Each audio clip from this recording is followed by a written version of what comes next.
All right, we just finished the episode, Craig Groeschel teaching high impact habits for successful leaders, part two, going over the 3 secrets to starting new habits that stick. It's a good time of year to do that because guess what? We're at the beginning of the year when people try to create new habits and then they don't end up sticking. So what I like what he said at the very beginning, he used Zig Ziglar. And if you guys haven't studied Zig, go out, look him up. The statements and the things that he taught were foundational for so many of the teachings of personal development and leadership practices that you hear. And he said, you don't have to be great to start, but you need to start to be great. And that's where it starts with your leadership and with making habits is if you want to change your life, you need to start by changing habits. But the problem, like we said last week, is that most people are trying to do big things that seem insurmountable, that they can't accomplish. But when you eat an elephant, you don't just go out and eat the whole elephant, you eat it one bite at a time. So when we're talking about starting new habits, he says, start with something small. He said, according to the 2006 Duke study, 40% of the actions that you do daily are a result of your habits, not your decisions, not your decision making. So 40% of your life is actually pre-programmed autopilot from the habits that you've created for yourself. And he said the fastest way to do big things is to do small things right. Successful people do consistently what other people do occasionally. So if you're doing something with your business, look at the people that are having success. Are they doing the things consistently? Chances are they've created a rhythm and a habit of doing the successful small things that are compounding to the big successes. Based on who you want to become, what is the one habit that you want to start this year that you can stick to? He said, don't go and try and create 10 new habits. That'll just get you burnout and overrun because you're trying to do all these things. Take one small thing and apply it to your day and start that there. And he said, the best way to do that is if you haven't figured out your I am statement yet, make sure you write that down. Some examples were, if you're looking at your I am statements as a leader is, I am a leader who loves people. I am a leader who develops leaders. I am a leader who knows things that cause people to want to move themselves forward. So I'm going to share with them. I am a disciplined leader that people admire and respect. Get your I am statement written down. And then from there, look to the habits that you can surround that to make that happen. Again, point number 1 of the 3 is make it small. It's better if your new habit is small because it's something that's easy. You know, we talk about all the time, just 1% different. If you are just 1% different, it will compound over the year to create a whole new you. He said Newton's first law is an object at rest tends to stay at rest. So if you don't create a new habit, nothing's going to change. But once you put something in motion, like a small habit, it tends to stay in motion and gets momentum. So a few examples of small habits that you could start is if you want to be a disciplined leader, do what I did. Stop hitting the snooze button. I put this actually in probably 3 years ago. I kept setting my alarm further and further back until I got up to the time that I wanted to get up. It was one of those things where I love sleep. So I knew that I needed to get up at 6 o'clock. So I started setting my alarm 5, 10, 15 minutes earlier until I got to the point where being up at 6 o'clock was normal. And that's what time my body wanted to get up. If you want to be a leader who cares, start by writing one note of appreciation or sending one text of appreciation or one inbox of appreciation per day to somebody. If you want to be a leader who's focused, start every day by writing down your top 3 priorities. You know, by creating small habits, you are more likely to get momentum moving, and those small habits will compound over time and turn into greater results for you. You know, some of the things that you can say is, I am a disciplined person because I do the things that I don't want to do and avoid. So he was using the example of flossing. He would tell himself while he was flossing, because he couldn't stand doing it, that I am a disciplined person because I floss my teeth. And once you create that habit and you create that monologue inside of your head, it starts to create the identity of who you are.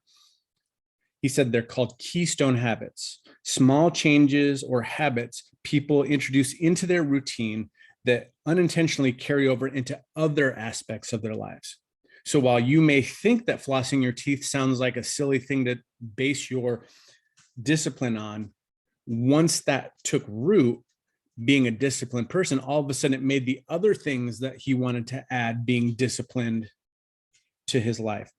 For me, it was one of those things where I wanted to make sure that I was getting things done earlier during the day. So I had to make sure that I was up earlier so that I had more time to get things done, because small habits can change your life and can change your identity.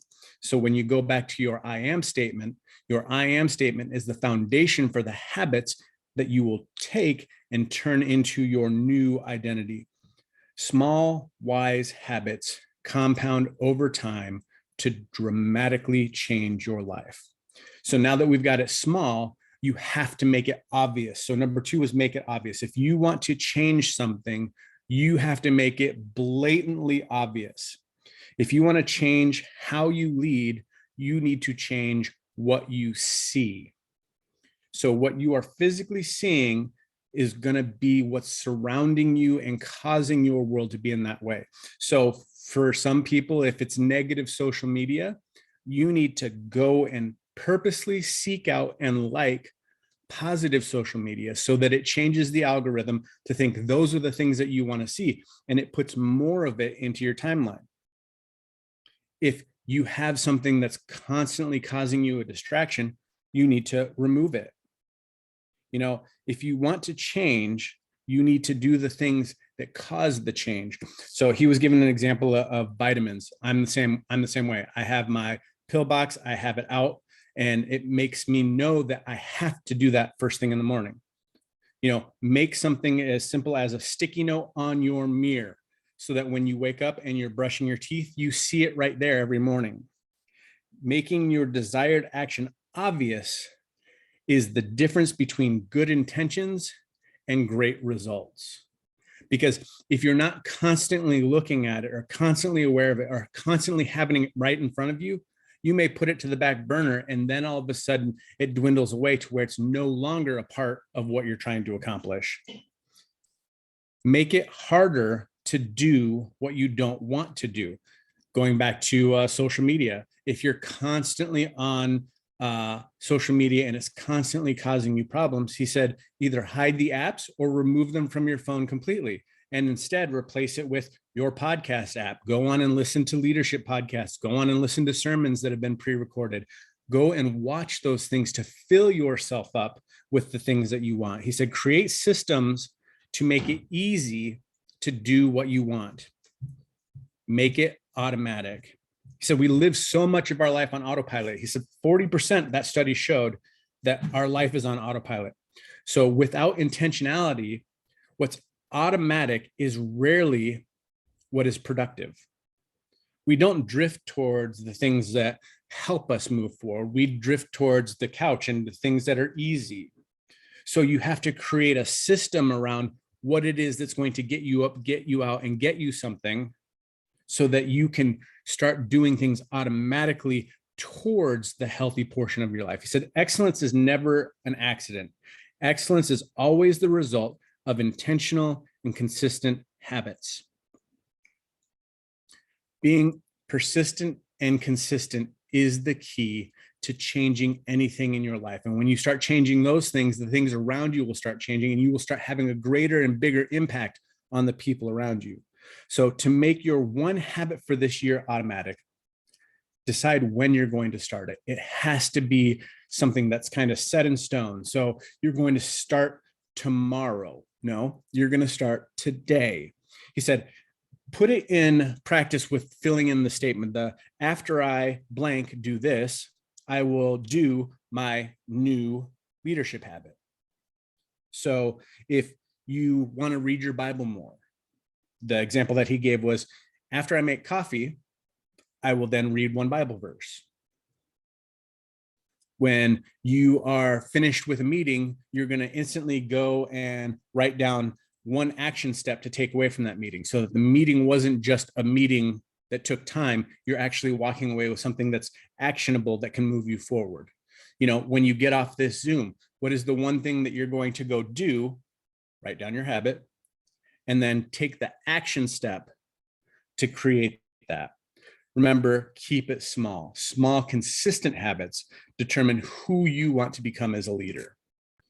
Small, remember, because we want this to be easy. We want this to be something that compounds over time and turns into big, great things. But if you make it too big to start off with, you might not even begin at the end. So instead of waiting to view yourself as successful and looking at hitting that goal or doing that thing as the end result, you need to fall in love with the process. We talk about this all the time, is when you fall in love with practicing the right habits, you're rewarding the activity, not the outcome. You know, Gary Vee talks about he's so in love with the game of life that he's not looking toward the reward or the finish line. He loves playing the game and doing the things, and he loves being in the grind and doing the work, because that's where he sees the fun of it by making himself better. So think about the one habit that you want to start this year. Is it small enough?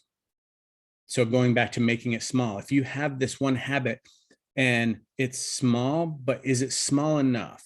Is there a way that you can take something out of it to make it smaller? That way you can make it more obvious and help yourself. And every time you do something towards this, whether it's doing the habit or not doing the habit, you're voting for your new identity. So every time you take that step and you accomplish it, it's a vote towards your new identity. Every time you skip it and you miss it, it's a vote away from your new goal and your new success. So make sure that you're keeping tally and you're rewarding yourself for the activity that you're doing. I like to use my YouVersion Bible app as an example. They've got a street counter in there. So every day I go in and read the Bible, it adds another day to my street counter. Guess what that does? That causes me to want to continue to keep that going. So create yourself a habit streak counter that rewards you every time you do that. And then challenge yourself to make sure that you never break that streak. But today we want you to end with going out and starting a small habit and starting it today. Guys, I hope this helped. Make sure that you share it with somebody that you know needs to start new habits, because these 3 different keys to starting that habit and keeping it are going to help them incredibly. Guys, go out and make it an amazing week. I hope your week is as awesome as you are.